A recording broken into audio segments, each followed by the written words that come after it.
Bonjour à tous. Alors attention, je m'apprête à faire ce que tous les spécialistes qualifieraient d'une erreur majeure de communication, un suicide politique, bien que je n'existe pas.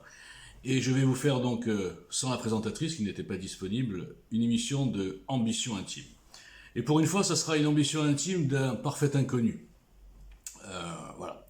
Alors, je ne vais pas rentrer dans le détail du programme, etc. Je vais juste vous dire une chose. Moi, quand je suis arrivé avec EJL, au-delà d'un programme original, au-delà de constats originaux aussi, hein, à vrai dire, quoi avant qui, très original en politique, stop politiciens, alors c'est hyper original ça.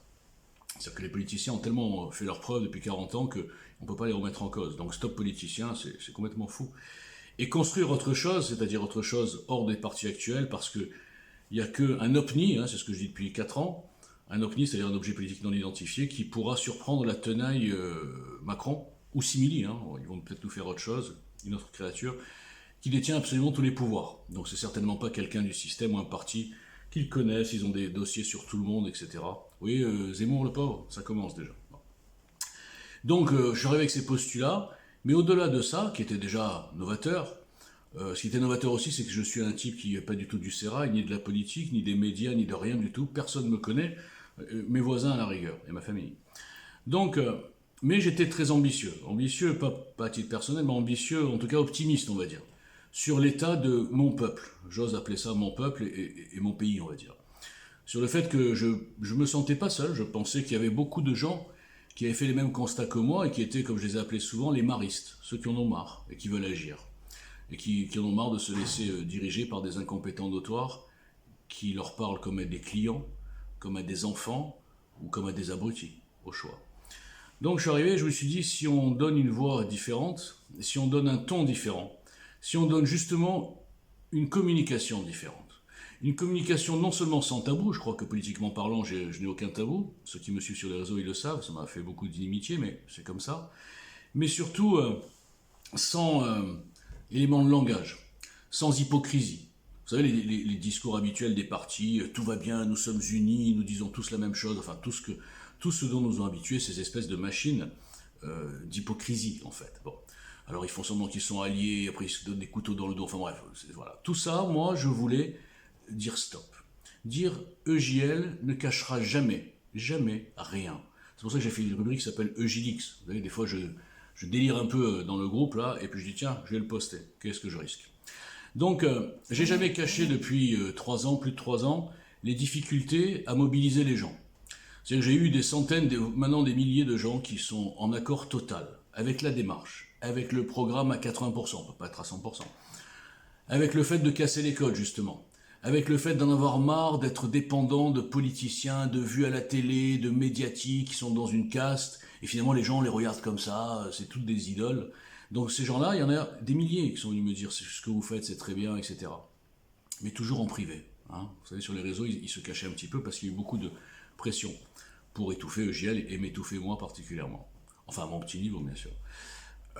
Donc en fait, il y en a beaucoup, mais après, pour le passage à l'acte de l'adhésion, de la diffusion, de la participation à nos débats internes, à l'écriture du programme, enfin bref, tout ce que fait en principe un parti ou un mouvement constructif, ben là, il n'y avait plus personne, hein, il ne restait plus que 1%.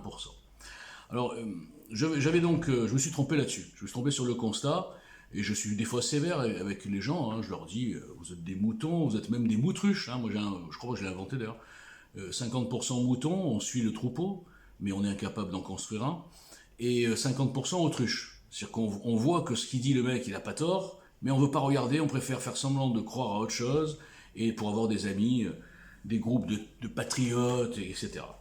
Alors, sur Twitter particulièrement, j'ai subi, ou ceux qui me suivent le savent, des cabales, des diffamations, des menaces, des trucs hallucinants, surtout pour un type seul dans son salon. C'est étonnant, hein.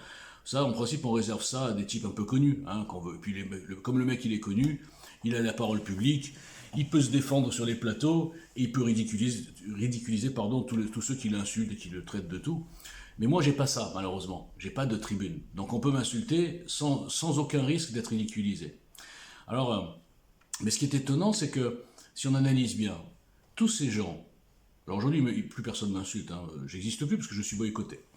Tous ces gens qui me boycottent, mais qui m'ont à un moment donné diffamé, qui ont diffusé partout des consignes de blocage, que j'étais je dis souvent, un psychopathe, un pédophile, un islamiste, bref, je vais pas refaire tout ça.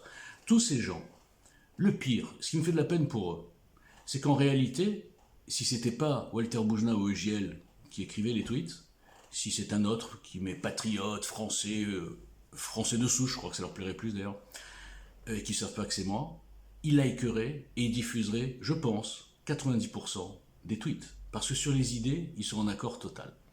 Ils ont tous des réactions épidermiques et gothiques. Et je vais vous les expliquer. Il y a deux choses qui les motivent. D'abord, le sentiment d'appartenance. Ils veulent appartenir à un groupe. Donc ils adorent être dans des teams avec des chefs gourous. Alors c'est marrant parce qu'ils admirent ces chefs gourous qui sont des lâches totaux, enfin total, je sais pas comment on dit, puisqu'ils ne se montrent pas, il n'y a ni leur nom, ni leur photo, ni leur adresse, rien du tout. Mais ce sont des vrais patriotes, en première ligne. Des fantômes. Bon. Donc ils obéissent à ces gens-là, sur les consignes de blocage. Mais en fait, je ne sais plus ce que je voulais dire. Oui, c'est pas... Petite parenthèse. Ma communication, c'est justement de ne pas en avoir. Ouais, j'ai tenté ce coup de poker, de ne pas avoir de communication, de ne pas avoir de trucs, ah non, ça je le dis, ça, non, je dis tout, moi. Je suis complètement naturel, je parle avec vous comme si vous étiez au café avec moi, mais ça ne remet pas en cause le fond de ce qu'il y a derrière, le programme, le travail, l'avant-gardisme. Mais bon, ça c'est un autre sujet. Donc tous ces gens donc, qui sont premièrement dans un sentiment d'appartenance, et après il y a un sentiment qui est beaucoup plus personnel et que j'ai pu détecter, même au sein de personnes qui sont venues dans les équipes, il y a un problème d'ego, c'est-à-dire, c'est bizarre à dire, il y a une sorte de frustration. De frustration de se dire que ce type-là, moi, qui est inconnu, qui n'est impressionné par personne, qui peut reprendre n'importe quel débat, enfin pas n'importe quel débat, mais en tout cas sur ce qui est écrit sur EJ, après le reste je ne sais pas, qui peut prendre en tête-à-tête, en débat, n'importe qui, n'importe lequel de leurs petites idoles médiatiques. Et bien, ça leur donne des complexes. Ils disent, mais pourquoi lui, il ose faire ça et moi je ne fais pas? Et quand ce type-là, il leur dit, mais pourquoi tu ne bouges pas avec nous? Eh ben je ne sais pas pourquoi, ça les énerve. Bon bref. Donc je pensais ça, je pensais aussi que les gens allaient justement soutenir ce mouvement parce qu'il n'était pas comme les autres. Parce que j'ai fait un audio qui s'appelait l'arrogance citoyenne. Moi je pensais que les gens en avaient marre de subir l'arrogance, le mépris venant de ces castes médiatiques et de politiciens. Je pensais que s'ils voyaient un type qui était capable de manier l'arrogance, avec du fond derrière bien sûr, manier l'arrogance envers ces gens-là, ils allaient être contents. Quelque part ça allait leur faire plaisir. Et qu'ils allaient l'aider, ce type-là, et plus largement ce mouvement. Mais en fait, non. En fait, je pense qu'ils veulent rester dans leur enclos. Je crois que ça les sécurise d'être dans un enclos. Moi, j'appelle ça les rebelles de sondage. Vous savez, ce sont les mêmes qui disent en sondage, on n'a plus confiance aux politiciens, on n'a plus confiance aux médias, mais dans la réalité, ils sont comme ça devant les politiciens, ils sont comme ça devant les médiatiques, et ils attendent de voir quelqu'un à la télé pour dire, ah, c'est celui-là, il est super, on attend le Messie. Bon. Donc ça, c'est pas pitoyable, je ne vais plus employer ce mot parce que c'est puéril, voilà, c'est ce que je voulais chercher. Donc, et puis ces gens-là, les mêmes, ils ne se posent pas la question simple. Moi, si j'ai une idole, par exemple, imaginons que j'ai une idole, je me dis, putain, ce type-là, il est extraordinaire. Mais si je vois que ce type-là, finalement, il refuse le combat, il refuse l'obstacle, il refuse de se mettre au niveau du peuple, tout en se prétendant proche du peuple, je parle en général, je ne citerai pas de nom. Mais moi, d'un coup, le mec, je dirais, bon, finalement, c'est pas mon idole, ce mec-là. Bah, tu sais quoi, je vais aider le type pas qui le provoque, qui l'interpelle, pour voir si un jour il lui répondra, pour voir si un jour il descendra dans l'arène en débat, pour voir si il arrêtera de confondre le mépris et la hauteur. Vous savez, les gens souvent confondent le mépris et la hauteur. Pour eux, un médiatique qui ne répond pas sur une interpellation précise avec des contradictions, justement pour le mettre en joue, le mec ne répond pas, ah oh, c'est normal, il a de la hauteur. Je rigole parce que c'est assez délirant. Alors donc, la communication était un coup de poker. C'est-à-dire que je me suis aperçu qu'on ne pouvait pas être naturel, on ne pouvait pas être sans tabou. Et là, je me suis dit, les politiciens ont raison, ils sont passés par là bien avant moi, ils sont des gens intelligents qui ont analysé les effets foule, les effets masse, les comportements presque de troupeaux, quoi, on peut dire ça comme ça.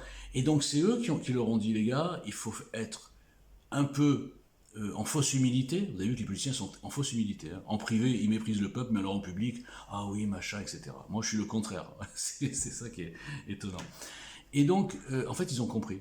Il faut être dans la fausse humilité, dans la communication, dans le double langage, dans l'hypocrisie, et là, ça passe.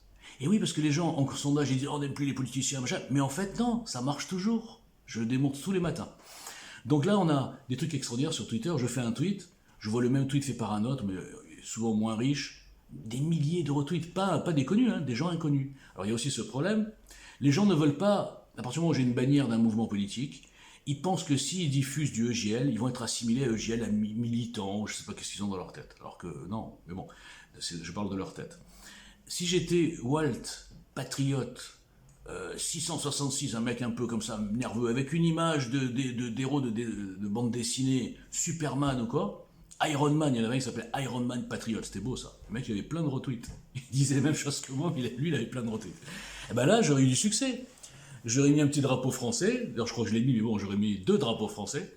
Et j'aurais dit, les gars, je suis un patriote, ouais, on va critiquer ci, critiquer ça, critiquer ci, ouais, on est des méchants et tout, d'accord, ok. Et si un jour un mec me dit, ok, mais tu proposes quoi?